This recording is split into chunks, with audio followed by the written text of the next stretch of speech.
ಸ್ನೇಹಿತರೆ ನಮಸ್ತೆ, ನಾನು ನಿಮ್ಮ ರಕ್ಷಿತ್ ಮಾತಾಡ್ತಿದ್ದೀನಿ.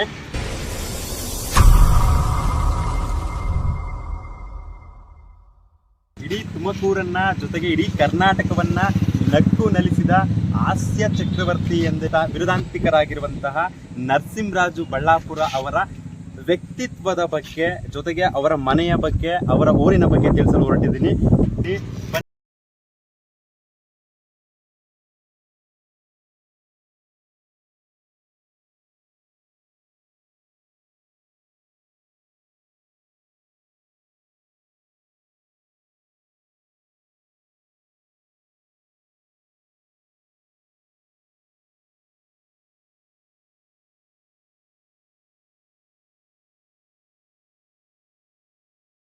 ಸ್ನೇಹಿತರೆ, ಏನು ನೀವು ನೋಡ್ತಾ ಇದ್ದೀರಾ, ನಮ್ಮ ಜೊತೆಗೆ ನರಸಿಂಹರಾಜು ಬಳ್ಳಾಪುರ ಅವರ ತಾಯಿ ಮತ್ತೆ ಅವರ ಮಗ ಇದ್ದಾರೆ. ಅವ್ರನ್ನ ಸ್ವಾಗತ ಮಾಡೋಣ. ಸರ್ ನಮಸ್ತೆ. ಅಮ್ಮ ನಮಸ್ತೆ, ಆರಾಮಾಗಿದ್ದೀರಾ? ಪರಿಚಯ ಮಾಡಿ ಸರ್.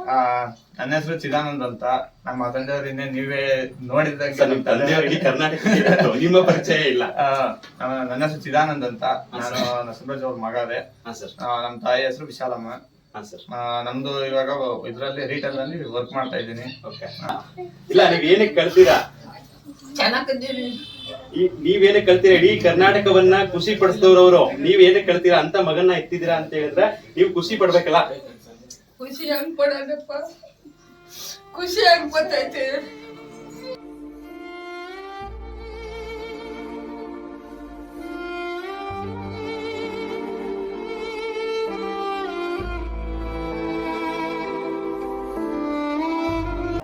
ರಂಗಭೂಮಿ ಕಲಾವಿದರು, ಹೌದಲ್ವ? ಇನ್ನು ಇಲ್ಲಿ ನಿಮ್ಮ ಹೇಳ್ತಿದಾರೆ, ಇಲ್ಲಿ ಬುಗುಡ್ನಳ್ಳಿಗೆ ಅವ್ರು ಪ್ರಾಕ್ಟೀಸ್ ಹೋಗೋ ಸ್ಥಳದಲ್ಲಿ ಅವ್ರ ಬಗ್ಗೆ ಕೇಳಿದಾಗ ತುಂಬಾ ಒಳ್ಳೆ ಒಳ್ಳೆ ವಿಚಾರಗಳನ್ನ ನಮಗೆ ಹೇಳಿದ್ರು. ಶಕುನಿ ಪಾತ್ರ ಅಂದ್ರೆ ನರಸಿಂಹರಾಜು ಬಳ್ಳಾಪುರ ಆ ರೀತಿ ಅಷ್ಟು ಇನ್ವಾಲ್ವ್ ಆಗ್ತಿದ್ರಂತೆ ಪಾತ್ರದ ಬಗ್ಗೆ. ಸಖತ್ತು ಅವ್ರಿಗೆ ಅವಾಲಿಂದನೂ ಅಷ್ಟೇನೆ, ನಾನ್ ಚಿಕ್ಕ ಹುಡುಗನಿಂದನೂ ಅಷ್ಟೇನೆ ಸಖತ್ತು ಆಸೆ ಇತ್ತು. ತುಮಕೂರಲ್ಲೂ ಅಷ್ಟೇ, ಗುಬ್ಬಿ ವೀರಣ್ಣ ಕಲಾಕ್ಷೇತ್ರದಲ್ಲೂ ಅಲ್ಲೂ ಮಾಡಿದ್ದಾರೆ. ಎಲ್ಲೇ ಹೋದ್ರು ಅವ್ರಿಗೆ ಶಕುನಿ ಪಾಠ ಅಂದ್ರೆ ಅದೇನೋ ಅವ್ರಿಗೆ ಬೇಜಾರಾಯ್ತು ಅಂದ್ರೆ ಅದು ಸಾಂಗ್ ಆಡ್ಬಿಡು, ಬೇಜಾರಾಯ್ತು ಅಂದ್ರೆ ಆ ಸಾಂಗ್ ಆಡೋದು, ಇಲ್ಲ ಬುಕ್ ನೋಡ್ಕೊಂಡು ಅದ್ರ ಆ ಪಾಠಿನ ಬಗ್ಗೆ ಮಾತಾಡೋದು, ಆ ತರ ಎಲ್ಲ ಸಖತ್ ಇಷ್ಟ ಇತ್ತು ಅವ್ರಿಗೆ. ಸಖತ್ ಇಂಟ್ರೆಸ್ಟ್ ಇತ್ತು ಅವ್ರಿಗೆ. ಆ ಒಂದು ವಿಡಿಯೋದಲ್ಲೂ ನೋಡಿರ್ಬೇಕು ನೀವು. ಅವರು ಶಕುನಿ ಅಂದ್ರೆ ಅವರು ಬೇಕಾದ್ರೆ ಒಂದು ಡೈಲಾಗ್ ಇದ್ರೆ ಅಲ್ಲೇ ಹೇಳ್ಬಿಡೋರು, ಅಷ್ಟು ಇನ್ವಾಲ್ವ್ ಆಗಾರ ಅವ್ರು. ಇಲ್ಲ, ನನ್ಗೆ ಅಲ್ಲಿಯ ಕೇಳ್ಪಟ್ಟಾಗ ಹೇಳಿದ್ದು ಸರ್, ನನ್ಗೆ ಆ ಶಕುನಿಯ ಪಾತ್ರದಲ್ಲಿ ಕಂಪ್ಲೀಟ್ ಇನ್ವಾಲ್ವ್ಮೆಂಟ್ ಇರ್ತಿತ್ತು. ಆ ಜೊತೆಗೆ ಆ ಕಲೆಗೆ ಅಷ್ಟು ಗೌರವವನ್ನ ಸಲ್ಲಿಸ್ತಿದ್ರು ಅಂತ ಕೇಳ್ಪಟ್ಟಿದ್ದೀನಿ. ಸಖತ್ತು ಕೊಡ್ತಿದ್ರು, ಒಂಥರ ಜೀವ ಇದ್ದಂಗ ಅವ್ರಿಗೆ.